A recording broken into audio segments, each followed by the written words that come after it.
Takže hledáte slevový kód na premiumcdkeys.com, pak jste na správném místě, stačí kliknout na odkaz uvedený v popisu a uvidíte rozhraní této webové stránky, kde můžete vidět různé dostupné hry, software, dárkové karty a soutěže.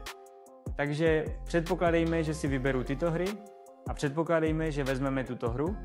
Stačí na to kliknout, je to populární hra a tady vidíte, že dostanete dárkovou kartu v hodnotě $20. Takže stačí kliknout na přidat do košíku. Takže tady máme 3 hry a celková částka je 3412. Takže se můžete přidat svůj slevový kód, který je ABA.